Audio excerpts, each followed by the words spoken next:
Baik. Assalamualaikum warahmatullahi wabarakatuh. Yang terhormat kepada Bapak Abdul selaku dosen pengampu mata kuliah filsafat. Jadi pada kesempatan kali ini kami akan membuat video podcast filsafat dengan topik logika fallacy dalam kehidupan sehari-hari. Oke, langsung saja kita mulai. Halo Ya, teman-teman, selamat datang di podcast filsafat. Pada episode kali ini kita akan membahas tentang logika fallacy atau sesat pikir.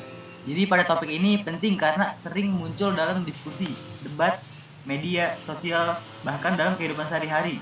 Bersama saya Ava sebagai moderator dan dua narasumber kita Adil dan Dika. Halo semuanya.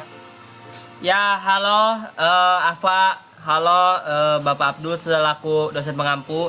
Perkenalkan, nama saya Muhammad Ali Darmalis dengan NIM 24131 4090. Selanjutnya, Halo semuanya, perkenalkan nama saya Raden Dimas Sidina Aswari. Saya dengan NIM 24103144094. Senang bisa ikut berdiskusi pada kali ini. Sebelumnya juga saya Ava sebagai moderator dengan nama panjang Muhammad Musyafa dengan NIM 24103144087. Baik, untuk memulai sebenarnya apa yang dimaksud dengan logika fallacy? oke, mungkin pertama-tama dari saya dulu ya. Jadi logika fallacy itu adalah kesalahan dalam penerapan berpikir, jadi atau yang jadi membuat suatu argumen tampak benar, tapi padahal sebenarnya itu gak didukung sama dan didasari sama sumber-sumber yang atau logika yang kuat. Menurut Stanford Encyclopedia, fallacy dapat dipahami sebagai argumen yang terlihat lebih baik daripada keadaan sebenarnya. Jadi begitu, Fa. Dengan kata lain, argumen tersebut tampak meyakinkan tetapi memiliki kelemahan logis.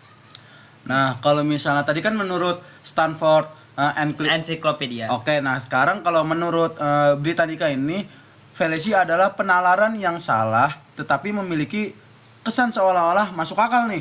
Karena itu banyak orang yang tidak menyadari bahwa mereka sedang menggunakan atau menerima argumen yang menurut saya cukup keliru.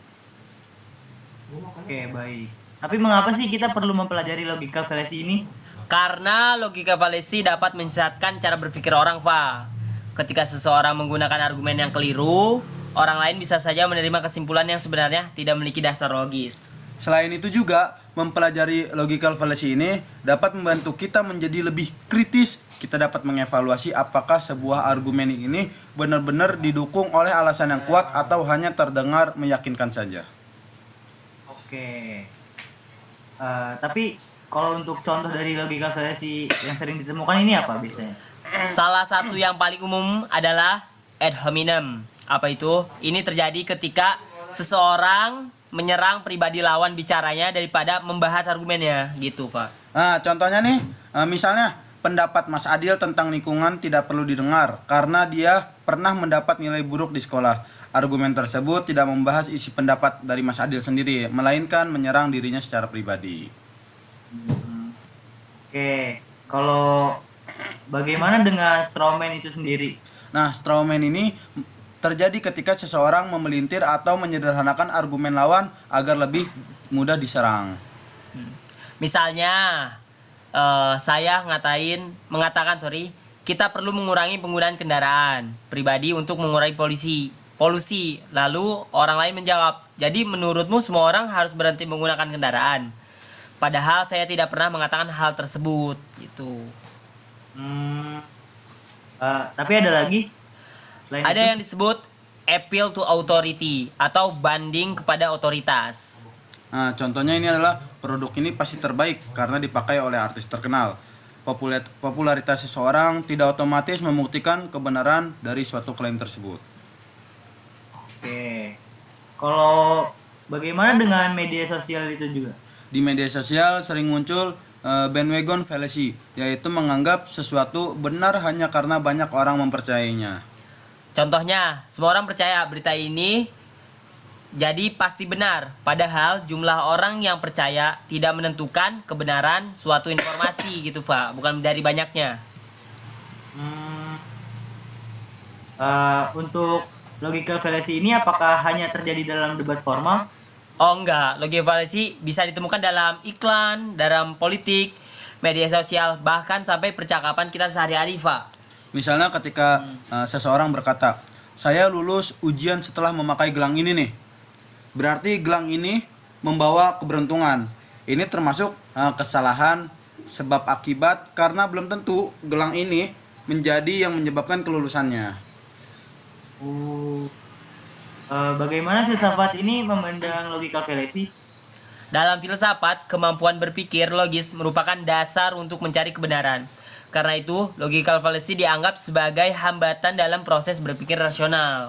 Sejak zaman filsuf Yunani seperti Aristotle, logika digunakan untuk membedakan argumen yang valid dan tidak valid.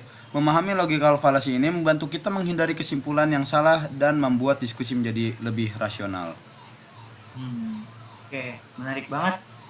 Baik, dari diskusi hari ini kita dapat menyimpulkan bahwa logical fallacy ini adalah kesalahan dalam penalaran yang membuat argumen terlihat benar, meskipun sebenarnya lemah secara logis. Jadi, beberapa contoh yang sering muncul adalah ad hominem, strawman, dan apple to authority. Lalu ada juga bandwagon fallacy. Dengan memahami logical fallacy ini, kita dapat berpikir lebih kritis dan tidak mudah terpengaruh oleh argumen yang menyesatkan. Terima kasih kepada Adil dan Dika atas penjelasannya. Sampai jumpa di selanjutnya. Ya, terima kasih. Terima kasih.